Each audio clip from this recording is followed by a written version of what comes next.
ప్రపంచం అంతా కూడా ఈరోజు పొల్యూషన్ బాగా పెరిగిపోతూ ఉంది. థర్మల్ పవర్ ఏంటి, మనం గ్రీన్ ఎనర్జీ పోవాలని చెప్తా ఉన్నారు. Clean and green energy fine, మనం కూడా పోవాలి. పోతున్నటువంటి సందర్భంలో కొత్త అవకాశాలు ఇవి. ఈ కొత్త అవకాశాల్లో కూడా మహిళలకి మనం ఎందుకు ప్రోత్సహించకూడదని మా ప్రభుత్వం ఆలోచన చేసింది.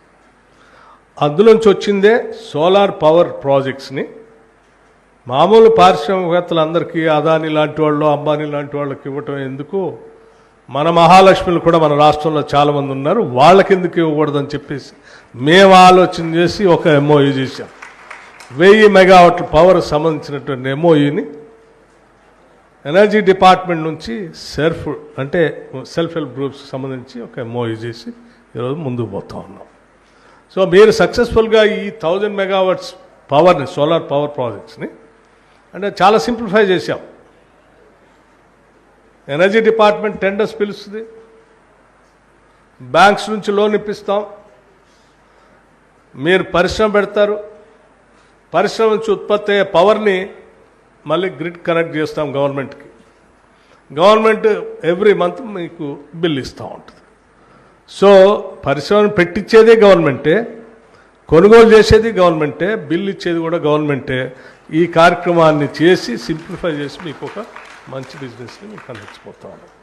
ఇది సోలార్ పవర్తో. వీటితో పాటు ఇంకా గ్రామీణ ప్రాంతాల్లో అందించుకోవటానికి కావాల్సినటువంటి ఎంఎస్ఎంఈ ద్వారా పనికొచ్చే ప్రతిదాన్ని ఐడెంటిఫై చేసి వాటి ద్వారా ఎక్కువ మంది సెల్ఫ్ హెల్ప్ గ్రూప్ మెంబర్స్ని ఇన్వాల్వ్ చేసి చేయడానికి ఎంత అవకాశం ఉందో చేయాలన్నటువంటి ఆలోచనతో ఈ రాష్ట్ర ప్రభుత్వం ముందు పోతా ఉంది. తప్పనిసరిగా నేను ఆర్థిక శాఖను కూడా చూస్తూ ఉన్నాను.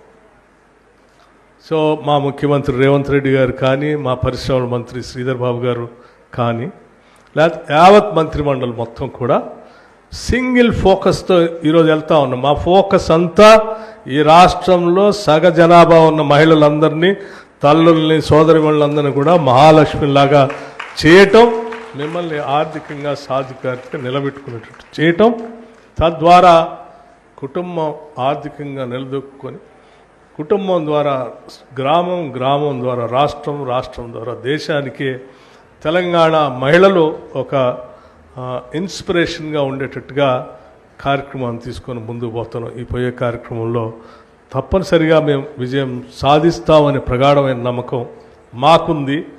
విజయం సాధించేటట్టుగా ఈ ప్రభుత్వం నడవాలని మీరందరూ మనస్ఫూర్తిగా దీవించండి అని కూడా నేను కోరుతా ఉన్నాను.